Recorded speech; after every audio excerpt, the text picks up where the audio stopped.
Well, the deadlock between the protesting doctors of West Bengal and the West Bengal state government continued even today. The Chief Secretary invited the protesting junior doctors for a meeting to resolve the standoff, which has now continued for over a month. Remember, the doctors of West Bengal are agitating, asking for justice after the brutal rape and murder of a junior doctor in Arjikar Medical College and Hospital on the 9th of August. Just ahead of the meeting, the doctors have insisted that the discussion be held in the presence of Chief Minister Mamata Banerjee with a large delegation, and they've also demanded a live broadcast of the meeting. The doctors have been protesting the alleged rape and murder of the 31-year-old postgraduate intern doctor on the 9th of August at the Arjikar Medical Hospital. They have been protesting for over a month now, and they have ceased all forms of work in the state.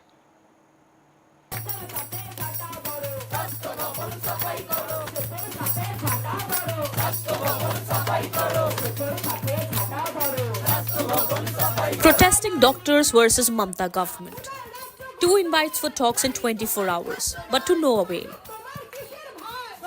The doctors have dug in their heels, responding to the Chief Secretary's invite just minutes before the designated time with 4 preconditions to any meeting. They want permission for a delegation of at least 30 representatives, live streaming of their meeting to ensure transparency, as well as the presence of Chief Minister Mamata Banerjee herself. The Mamata government responded promptly with an olive branch.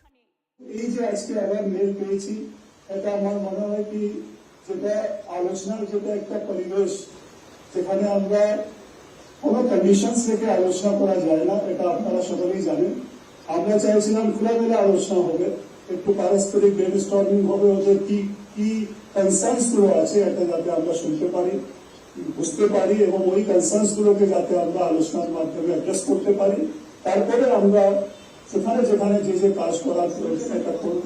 এই উদ্দেশ্যেই আজকে মেলও পাঠানো হয়েছিল। We are committed to providing safe and secure work environment.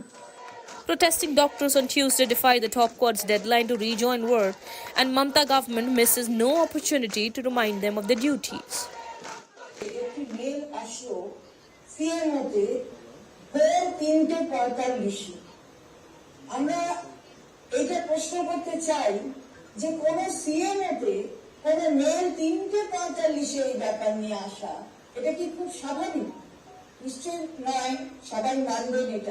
তাহলে কি এর পেছনে কোনো রাজনীতি লুকিয়ে আছে? আসলে রাজনীতি লুকিয়ে আছে বলেই তাই এই ধরনের ঘটনা প্রবাহ আমরা দেখছি। It's been over a month since junior doctors struck work. Their demands call for a systemic change so that they can work in a safe environment. But the Mamata government is unwilling to walk the talk. Do our doctors deserve this indifference? Swaroop Gupta, Bureau Report, NDTV. Meanwhile, a junior lady doctor was attacked by a male attendant of a patient in the emergency ward of Secunderabad's Gandhi Hospital. Those around came to her rescue. The doctor has now filed a complaint with the police. The Junior Doctors Union in Telangana is considering a protest to highlight lack of security for doctors. My colleague Uma Sudhir has more details on this. This man is undergoing de-addiction treatment and he's mentally imbalanced, and that's the reason why he seems to have been very frustrated, and therefore he has attacked her. And here the police have in fact spoken to the junior doctors as well, and he says that while they will file a formal complaint, they may not take it up further because they do understand that this person has been mentally unstable for some time because he is going through some severe de-addiction issues, and that's what he was in treatment for. But yes, the question of safety of doctors inside hospitals, the safety of the workplace inside a hospital, certainly once again getting highlighted because it is in Gandhi Hospital that the Women and Child Welfare Minister of Telangana, Sitaka, had come down after the protests to support the the doctors incident that happened in Arjikar. The minister had at that time as well promised that there would be comprehensive measures that would be taken to ensure safety of women. A 47-year-old school teacher in Nagpur has been arrested on charges of molesting 2 minor girls and physically abusing 9 boys. He has been arrested under various sections of the Bharatiya Nyaya Samhita and Protection of Children from Sexual Offences POCSO Act.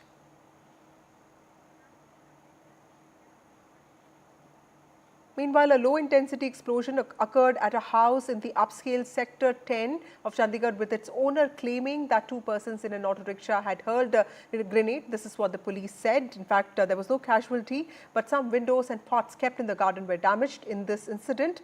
That's what police said, adding that an investigation to find out the cause of this blast is underway. Now, teams of bomb detection squad and Central Forensic Science Laboratory have also reached the spot to collect samples. ਇਹ ਗੋਠੀ number 575 ਤੁਸੀਂ ਦੇਖ ਹੀ ਰਹੇ ਹੋ ਤੇ ਇੱਥੇ ਧਮਾਕਾ ਹੋਇਆ ਤੇ ਇਹਦੀ ਹਾਲੇ ਅਸੀਂ ਇਨਵੈਸਟੀਗੇਸ਼ਨ ਕਰ ਰਹੇ ਹਾਂ। ਐਫਐਸਐਲ ਟੀਮ ਅੰਦਰ ਹੈ, ਉਸ ਤੋਂ ਬਾਅਦ ਹਾਲੇ ਦੇ ਬਾਰੇ ਅਸੀਂ ਕੁਝ ਦੱਸ ਨਹੀਂ ਸਕਦੇ। ਕਿੰਨੇ ਵਜੇ ਹੋਇਆ ਐਫਐਸਐਲ ਟੀਮ 6 ਵਜੇ ਦੇ ਅੱਗੇ ਪਿੱਛੇ ਹੈ, 6 ਵਜੇ ਦੇ ਲਾਗੇ ਚਾਗੇ। Well, in a big announcement after the cabinet meeting, the Modi government has decided to extend the benefits of its flagship health insurance scheme, Ayushman Bharat, to everyone who's above the age of 70. This will increase the social security net of the government. After the cabinet meeting, Union Minister Ashwini Vaishnav said, and I quote, it has been decided to cover our senior citizens who are more than 70 years old under universal health coverage, Ayushman Bharat PM Jan Arogya Yojana. This is a very big decision. This is great humanitarian thinking, and they will get the facility of free treatment up to ₹5 lakh, and this will cover about 4.5 crore families, which will include 6 crore senior citizens. That's what the minister said today. Remember that all 70 plus citizens, regardless of their socio-economic status or income levels, will now be part of the government's health insurance scheme, Ayushman Bharat. में आज एक नया अध्याय जुड़ा है, जो कि प्रधानमंत्री श्री नरेंद्र मोदी जी ने कमिट किया था, एक कमिटमेंट दिया था कि 70 से अधिक आयु के सभी सीनियर सिटीजन्स को कवरेज दी जाएगी। कई फैमिलीज ऐसी हैं जो ऑलरेडी कवर्ड हैं, जिसमें सीनियर सिटीजन है। ऐसी फैमिलीज में additional coverage, top up coverage 5 lakh रुपए पर एनम का रहेगा। बहुत ही महत्वपूर्ण फैसला है, बहुत ही ह्यूमैनिटेरियन स्टेप है। Well, Railway Minister Ashwini Vaishnav has taken another big decision in the midst of continuing rail accidents in the country. Indian Railways has decided that security arrangements of railway tracks will be strengthened now. Railways will now install about 75 lakh AI-powered CCTV cameras in trains. Apart from that, coach cameras will also be installed in engines to alert the loco pilot every time there's a problem. Due to AI technology, cameras will be able to detect suspicious objects on tracks and alert drivers to apply emergency brakes. And there are also plans to equip 40,000 coaches, 14,000 locomotives and 6,000 EMUs with AI-powered CCTV cameras. This is what railway officials said. Railway Ministry officials spoke to DGPs and chief secretaries of all states, asking them to increase guarding around tracks, and police has been urged to remain alert. This is after the Railway Ministry found out that there have been at least 26 incidents of suspicious attempts to derail tracks in the last 1 year.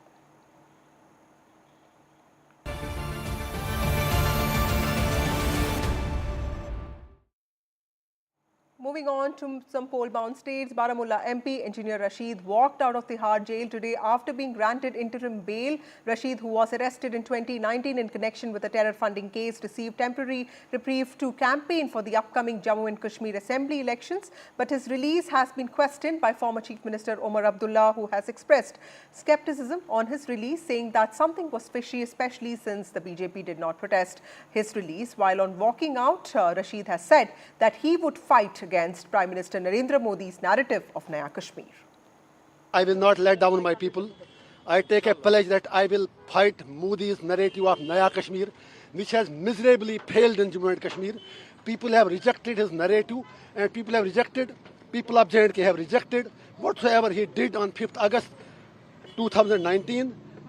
The vote to me was a referendum against Modi's policy, especially abrogation of Article 370 and 35A. I am committed to work for the welfare of my people, for a peaceful resolution to Kashmir issue. मुझे अफसोस इस बात का है कि उनकी रिहाई सिर्फ 20 दिन के लिए, सिर्फ इलेक्शन के लिए है। मैं तो सिर्फ एक बात पे हैरान होता हूं कि ये बीजेपी वाले एक ज़बान में कभी बात कर नहीं सकते। ये अलग अलग अंदाज से बात करते हैं। जब इसी तरह इजाज़त अरविंद केजरीवाल को दी गई थी, उस वक्त बीजेपी ने पूरे मुल्क में उसकी मुखालफत की। कहा कि ये क्या हो रहा है, आप किसी को इलेक्शन लड़ने के लिए जेल से कैसे छोड़ सकते हो, और मुल्क भर में उसके खिलाफ प्रचार हुआ। जब इंजीनियर रशीद को बिल्कुल इसी तरह सिर्फ इलेक्शन के लिए छोड़ दिया गया तो इस चीज़ का इस्तिकबाल बीजेपी ने किया। तो कहीं ना कहीं दाल में कुछ काला तो नजर ही आ रहा है।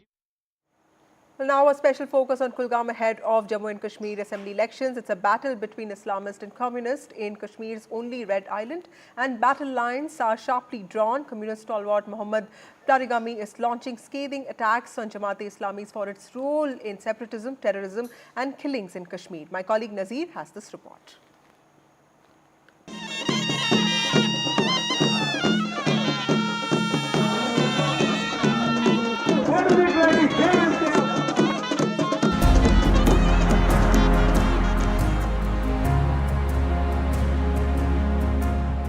Is there a green wave in Kashmir's red island?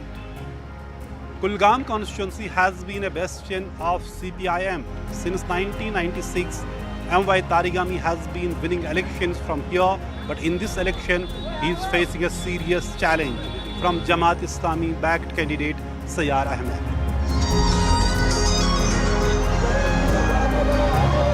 It's a battle between Islamists and Communists in Kashmir's only red island, Kulgam. A week before the first phase of polls, battle lines are sharply drawn. Communist stalwart Muhammad Yusuf Tarigami is launching scathing attacks on Jamaat-e-Islami for its role in secessionism, terrorism and killings in Kashmir. We know how our cadre was killed. We know how people were killed, martyred, whether terror, counter-terror, whatever, cycles of violence. Who did it? You are saying Jamaat was behind those killings? Behind, not behind, in the open front. कहे ना लोगों को कि हमने गलत किया, कहे ना अपने गुनाहों के लिए आवाम के सामने कहे ना हमें माफ करो. In 1987, Jamaat had won the Kulgam seat under the banner of the Muslim United Front. After the eruption of militancy with Jamaat support and the boycott of elections, Tarigami captured the space in 1996. Since then, he's been winning Kulgam.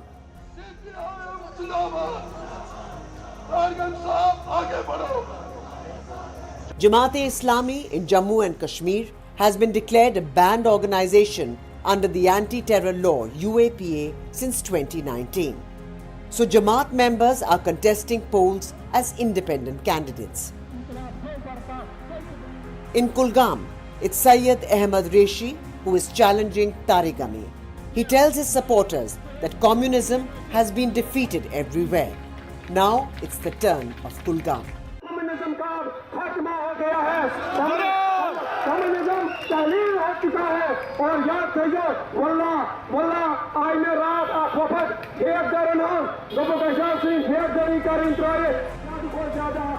He denies Jamaat's involvement in militancy and separatism. आप कहते हैं वो red flag जो कम्युनिस्टों की नहीं, उसकी अब यहाँ जगह नहीं है। हमारी बदकिस्मती है कि बैन तो हटनी चाहिए थी।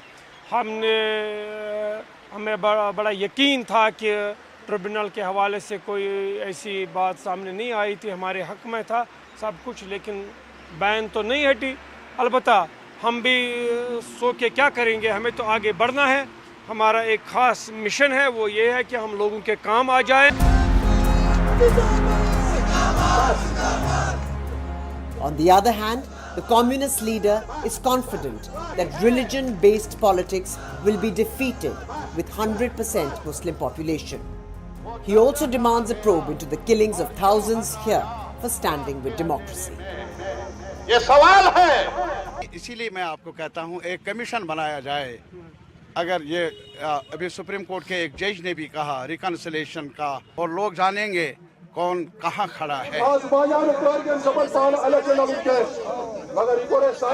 It's the most fascinating election in Kulgam. The outcome of this contest will go beyond poll results. Will the green replace communist red flag in this South Kashmir constituency, or Tarigami, the old war horse, stand his ground and win this seat for the 5th time? in Kulgam with cameraman Amir, Nazir Masoodi for NDTV. It's an interesting battle in Bargaon in Kashmir. Meanwhile, the BJP also launched an all-out attack on Congress leader Rahul Gandhi over his remarks on reservation, with Union Home Minister Amit Shah and Defence Minister Rajnath Singh joining the party's offensive against Rahul Gandhi. Hitting out at the Congress leader's remarks, Union Home Minister Amit Shah today said that it has become a habit for Rahul Gandhi to stand with forces that conspire to divide the country. Rahul Gandhi had responded to a question on reservation while talking at Washington's Georgetown University, and he had said, and I quote, "We will think of scrapping reservations when India is a fair place, and India is not a fair place right now." He later clarified that his party plans to increase reservation over 50%, and his comment had been taken out of context. If you add up Dalits, tribals, OBCs, they come to 73%. Out of 70 people, there's one tribal. I think 3 Dalits, 3 OBCs. So, and I think a minority. So, 90% of India, in the government of India, has access to less than 10% of the positions that determine how money is going to be spent. We will think of scrapping reservations when India is a fair place. And India is not a fair place. Or somebody said, somebody misquoted me yesterday saying that I'm against reservations. I've been saying again and again and again, we're going to increase reservations beyond 50%, and I'm not against reservations. Meanwhile, a BJP-backed Sikh group held a protest march today outside the residence of Congress leader Sonia Gandhi in Delhi, objecting to Rahul Gandhi's remarks in the US on religious freedom enjoyed by the community in the country, contending that they are more secure under the BJP government than they were during the Congress rule. The Sikh protesters demanded that Mr. Gandhi apologized for his remarks during his 3-day visit to the US. Mr. Gandhi had said that the fight in India is not about politics, it's about minority rights. He said, and I quote, "The fight is about whether a Sikh is allowed to wear a turban or kada in India." That's what he had said.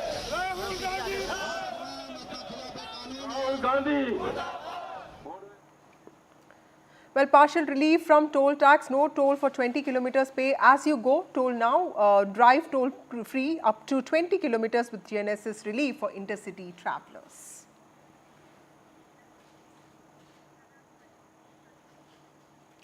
Moving on to some news from the northeast, now to Manipur, where today there have been no major protests and violence were reported in Imphal Valley a day after hundreds of students clashed with security forces on Tuesday. An indefinite curfew was also imposed in Imphal East, Imphal West and Thoubal districts on Tuesday after the conflict escalated. Now, internet remains banned in the Valley region, even as the governor was left to discuss the situation with the centre. Manipur waits to hear from New Delhi. My colleague Ratnadeep has this report. Imphal wears a deserted look. 3 districts in the valley region of Manipur are under curfew, and there is an internet shutdown in 5 districts. After massive protests, students have put forward 6 demands, including the removal of the security advisor and the Director General of Police, and the shift of power of the unified command to the state government. In the escalation of violence in the state since the 1st of September, a dozen people have died. The students have met the governor, who's now left Manipur, to discuss the situation with the centre. Peaceful student protests have continued in the valley. Please stop hurting students. Please don't block our educational line, our knowledge line. Please don't stop. Please don't stop this educational line. The centre has airlifted 2,000 central paramilitary forces to Manipur to replace the Assam Rifles in some pockets.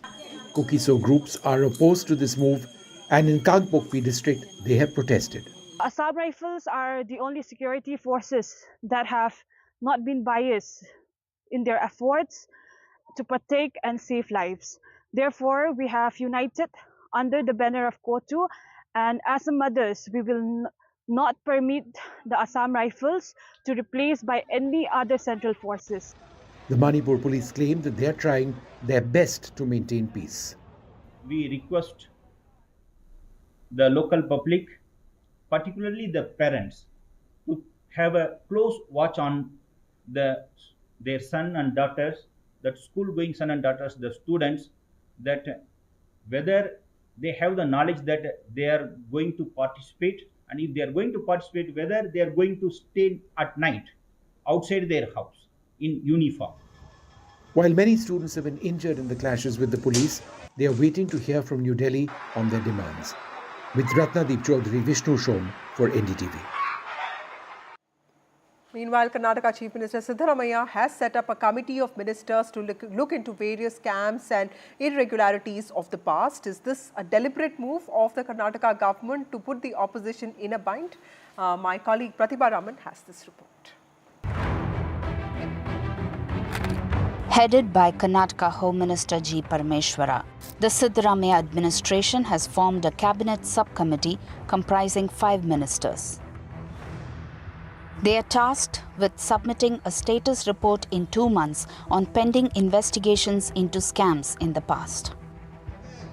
This has turned into a political flashpoint between the BJP and the Congress. What a joke, and really surprising to see this kind of, hurry, because the Chief Minister, Mr. Siddaramaiah, is in his way out. He's going to lose, and a loser is trying to save his skin by doing all these unwanted things. Probably this is a witch hunt. Speed up ಮಾಡೋದಕ್ಕೋಸ್ಕರನೇ ಈ ಸಮಿತಿ ಮಾಡಿರೋದು. ಇಲ್ಲ, ಅವ್ರು ಏನಾರು ಹೇಳ್ಕೊಳ್ಳಿ, ನಮ್ಮ ಕೆಲಸ ನಾವು ಮಾಡಬೇಕಲ್ಲ. ಆಡಳಿತ ಮಾಡೋರಿಗೆ ಒಂದಿಷ್ಟು ಜವಾಬ್ದಾರಿ ಹೆಚ್ಚಿರ್ತದೆ. ನಾವು ರಾಜ್ಯದ ಜನತೆಗೆ ಉತ್ತರ ಕೊಡಬೇಕಲ್ಲ. This move comes at a time when the CM's petition against prosecution in the Muda scam is coming to a close at the Karnataka High Court. Valmiki and Muda allegations apart, many leaders have been throwing their hats into the CM's race, putting the Congress on the back foot.